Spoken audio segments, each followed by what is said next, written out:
All right, ladies and gentlemen, thank you for joining us today at the OE Expo. Our next presentation is from the High Performance Culture team. There's actually 3 projects of the High Performance Culture team.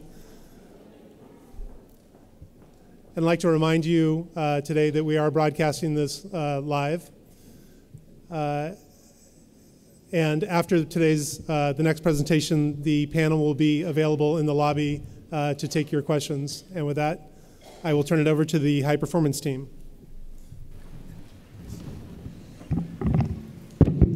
This is on. Okay, my name is Janine Raymond. I'm the Assistant Vice Chancellor for Human Resources.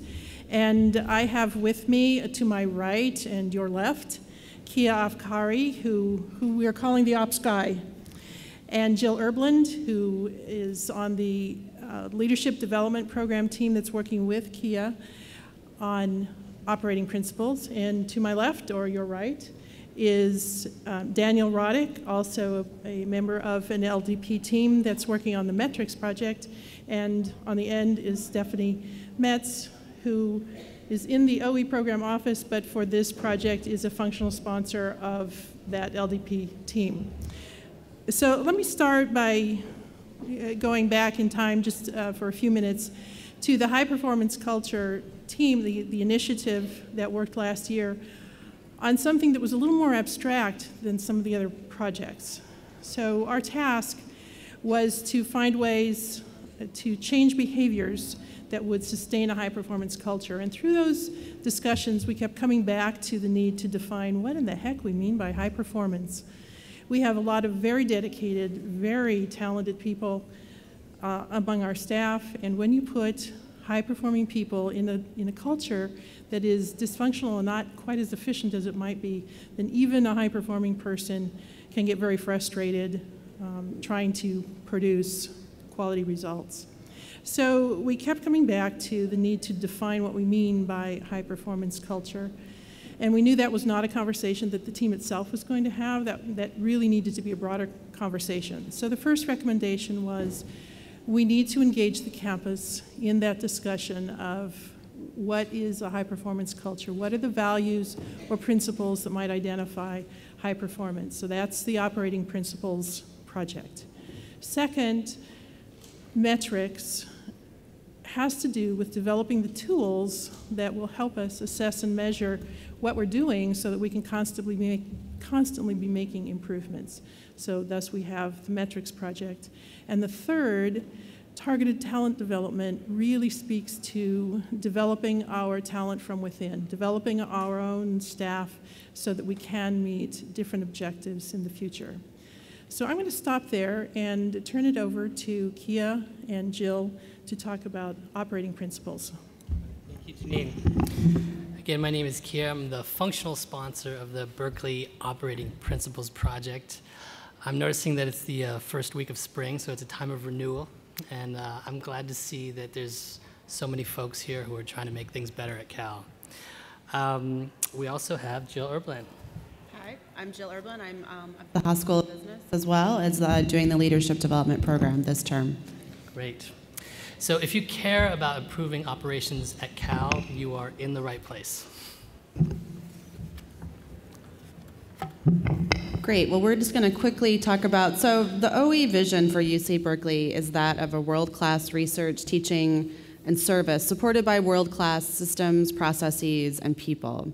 And so today we're talking about the bottom portion of the slide that you see up above me. And that slide represents the operational functions that support our great university. So when you say UC Berkeley, teaching, research, service, the term world-class comes to mind across the globe.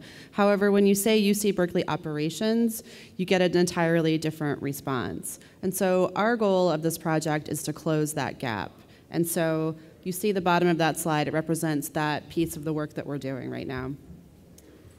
Excellent. So I think the operative word here is service. So we are called to service to provide the supports that this great university needs in order to achieve its mission. And so when I think about service, I often think about Dr. King and his words around how everybody can be great because anybody can serve. However, despite our often heroic efforts of a hardworking and dedicated staff here at UC Berkeley, our administrative efforts often fall short. So, as was mentioned before, some aspects of the culture are working really well, and we want to tap into those aspects of the culture. The question is, what is a high-performance culture, and why should we even define it? And how can culture actually help make things better? So, many universities and organizations and even business schools like Haas have realized the power of being very intentional about what you define as your culture, and then infusing that into how they do business. So if you look at the quote up here, next quote, next slide. So if you look at the quote up here, you'll see from our own Jennifer Chapman at the Haas School of Business. She talks about how, unlike formal rules, culture empowers employees to think and act on their own in pursuit of strategic objectives. So change starts to come from within the units because they are aligned around a set of principles. So this can be kind of fuzzy, right? What are we talking about when we say operating principles and culture? So Southwest is one example. Although it's a corporation, there are lots of things that we can learn from their example. One of their key strategies is to reduce the transition time between planes, right? So the planes are waiting there in a shorter period of time. What do they need in order to do that? In order to have a culture where planes are quickly taking off and passengers have lower costs, they have a culture of teamwork.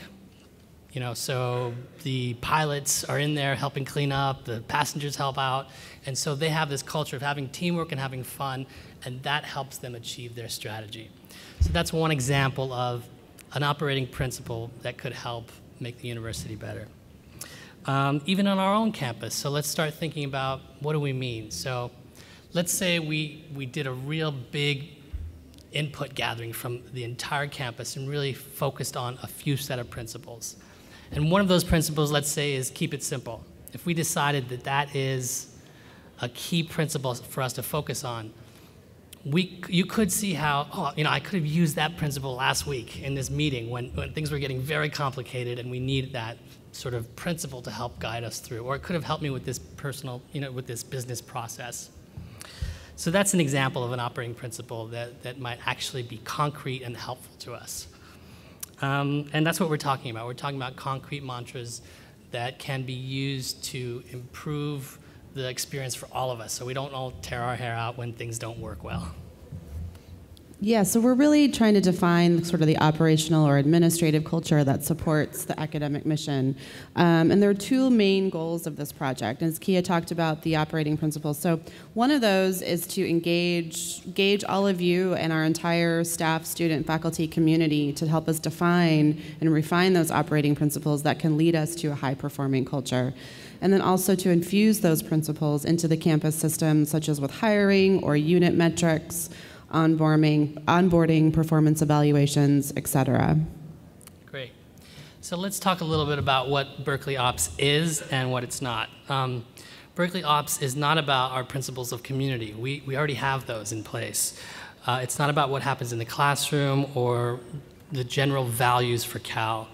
They are about defining the operational or administrative culture that is going to support our academic mission. And so we just want to briefly talk about the expected benefits that we hope to see out of this, out of these operating principles, and that's staff energy focused on excellence and service. I mean, I know many of you are already focused on that, but you have things that impede that success sometimes, and hopefully by creating more efficient and effective systems that will help you be more excellent, have high quality performance and outcomes, and also unify our campus around a common set of expectations. Great.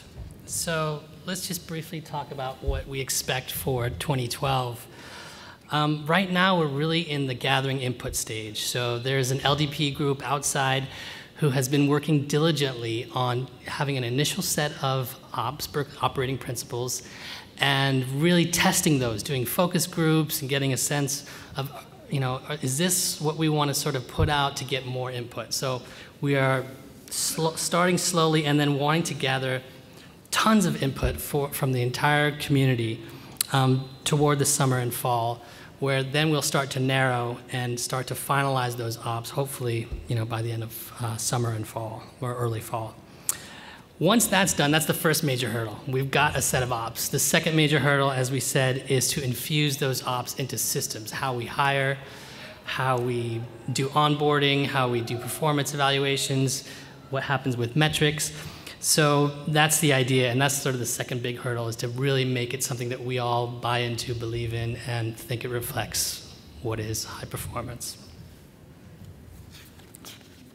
So one of the ideas we're throwing around is this ideation, which is like a massively parallel conference that can happen in person and online. And the idea is that, over the course of 3 days, just about everyone on campus will have the opportunity to provide input. And real time, you'll see the ideas that are getting traction, and then we'll start to narrow those and start to come to some actionable things to do. So it's a process that's been used by United Nations and IBM, and we're very excited because we may be getting this, $100,000 software for free. So we're working towards that, and hopefully, that'll happen maybe sometime this summer or early fall. Great. So we want to just close with some ways that you all can get involved and how you can encourage your colleagues to get involved in this process. As Kia mentioned, our leadership development program team right now is working on some focus groups and surveying to take this draft set of ops that are already sort of out there and refine them and get feedback. So today on your chairs, actually, there is a brief survey that you all can take. We have a draft set of the ops written out for you, and we'd love to have your comments and feedback. So if you can take a few minutes while you're here today, take a look at that, provide us with some feedback, and then there's about 4 or 5 of my team members that are here today, or you can come find me or Kia, and you can turn those in to us before you end today. Look for the folks with the clipboards. So that's one way you can get involved. So and look out for other possible surveys that we may have coming forward. As Kia talked about, attend the campus-wide ideation. You'll be getting a call for that as soon as we know that it's going to happen and when it's going to come out, and encourage your colleagues to join and attend and participate if this is at all important to them. And we have an opportunity really to sort of shape our campus culture and make some really great improvements. So with that, Kia and I, again, we'll both be around after the panel if you have questions. And again, there's members of my team here as well, and we can be happy to speak with you, talk to you about what we're doing, and hopefully keep you all engaged in this process. Thank you. Okay. Thank you, Jill and Kia. And next is the pair that will talk about the metrics project, Daniel and Stephanie.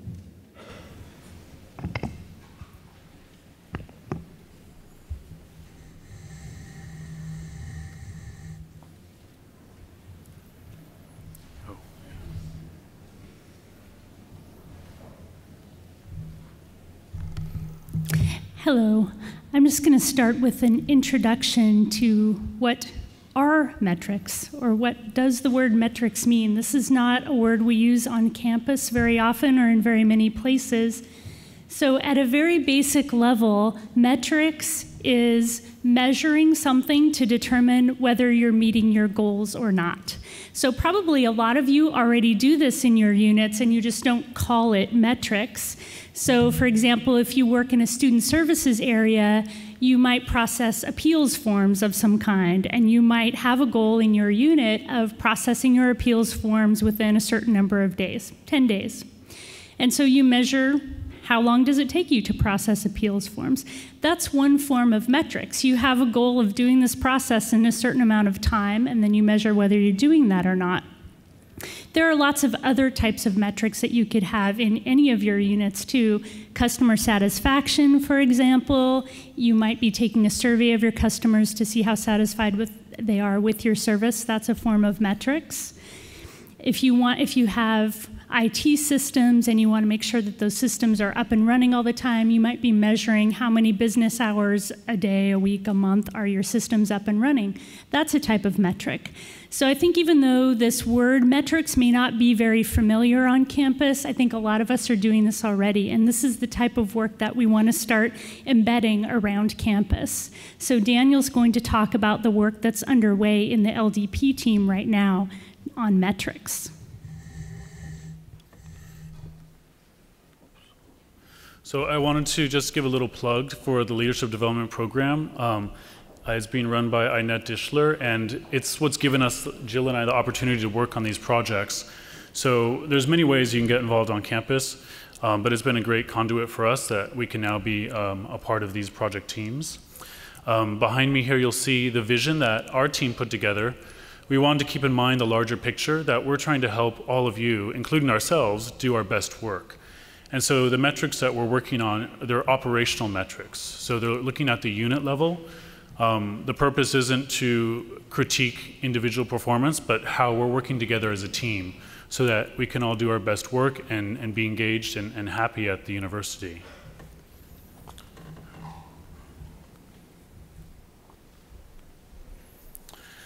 So again, we're looking at unit effectiveness. And here's a couple of parts of our project. We're trying to develop a toolkit. We're not coming up with specific metrics. We're not going to make the decision of what you should be accomplishing as a unit, but we're trying to develop a toolkit with our research and reaching out to all of you and experts in the industry and literature that's out there. So we can develop a toolkit so supervisors and managers can figure out what is the best way to come up with metrics for their team. And we're still in the research phase, but the things that we're thinking about is obviously they should engage the team themselves. You know, you should all be a part of that process. Your feedback is important because you're the ones doing the work as well. And then an implementation plan is another part of the scope of our project. How will that be implemented? How will that be communicated to the team? And what will that look like once it's functioning? And how can you keep it sustained? Because we don't want something that's just a flash in the pan that looks good. We want something that's really going to assist you and give you focus so that you know that you're doing what you need to do. And there's not that ambiguity about, you know, oh, am I doing what I'm supposed to be doing in light of everything that's going on? You'll have clear direction with metrics. So more concretely, some of our deliverables that we're working on for our project is looking at what metrics are in place already. You may have seen with the Bear-by presentation this morning and with the shared services, they mentioned that they plan to have metrics in place. So that little bullet point on their big PowerPoint, that little bullet point is actually what our project's working on. So we're one small part of a larger whole. But we're trying to look at what metrics are out there and what's already working, because we want, if something's already working, we want to know and we want to incorporate that into our recommendations. We're also looking at outside institutions. We are looking at the private sector. We're looking at other universities. We're very open to see what's out there that we could utilize to assist us here at UC Berkeley. And again, coming up with best practices and an implementation toolkit. A few notes about our timeline. Our timeline for delivering this is May 31st. It's the same date that the shared services had on their slide, so it's good to see that we're all on the same page there. And then the rollout would happen with the metrics coordinator. A metrics coordinator is being hired to help sustain the momentum that we create through our project. We're actively seeking input from all our stakeholders, and that includes you, every staff person at the university that works in a unit is could be affected by metrics if their unit takes this on or looks at the toolkit to improve the metrics they already have in place. And so we're more than happy to get input from you. And so this is my email. So I've kind of one-upped my team over there, because instead of having sheets on your chairs, you can email me directly. But we really are interested in your input. So I do encourage you to email me if you have questions or concerns about metrics. Just put metrics in the subject line, and then I'll know that you're giving feedback about metrics, because we want to know what concerns are out there or what excites you about metrics, or what confusion there could be about metrics, because we want to create the best toolkit possible. We want the work we're doing to have value for ourselves and for you. That's it. Okay, thank you, Stephanie and Daniel. The third piece of high performance culture has to do with targeted talent development. Our people are our most valuable resource. And on this activity, we were interested in finding ways to develop our own staff, our own talent. But we have a challenge. We have extraordinary needs, and we have very limited resources. So the recommendation was to take an existing group, which is the Workforce Strategy Group, and expand that group to add a person who is basically the functional owner of each of the primary occupational groups, so that we could begin looking at what our occupational needs are for the immediate and, I wouldn't say distant future, but maybe 3 to 5 years out. What resources do we have, and how do we invest in our staff so that they are prepared for particularly our immediate needs and our longer-term needs? That group was convened for the first time in December, so it's had about 3 meetings, and the first steps were to bring information to those who had not seen any data or information about our workforce, to help wrap our heads around how do we define ourselves? Who are we? What could we anticipate might be the needs? What are the occupational groups that are most touched by some of the other OE projects, for instance? So we know that in the finance area we have needs, in research administration, in IT, in HR, those functional areas that will be affected by the Shared Services Center, those are certainly high on our list. So we're just beginning to engage in the conversations about how then do we take the resources that we do have and best address some of those development needs so that we have internal pipelines that begin to feed the new jobs of the future. And I can guarantee you that the group places a very high priority on the talents of everyone in this room, our colleagues, and those who may actually be working beyond the borders of the university, so that there are opportunities to grow and develop as our operational processes grow and develop. So together, operating principles, metrics, targeted talent development begin to achieve, we hope, the objective of the High Performance Culture Initiative to define what we mean by high performance, to begin to utilize our resources to develop people in the direction that we need in the future, and to give us tools that will help us measure our progress. You know, we're not all going to do everything right exactly the first time. There's always room for improvement, and that attitude, that needs to be part of our culture. The initiative, the High Performance Initiative, was sponsored by 2 of us, Rich Lyons, the Dean of the Haas School of Business, and myself. Rich is arriving a little bit late, but he will be available with us in the foyer to answer questions.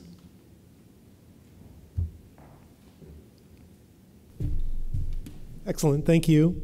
So the panel will be available in the lobby for the next half an hour to answer your questions on high performance culture. And we will be starting the next presentation at 1:20 on student services. So please join me in thanking the panel for their time.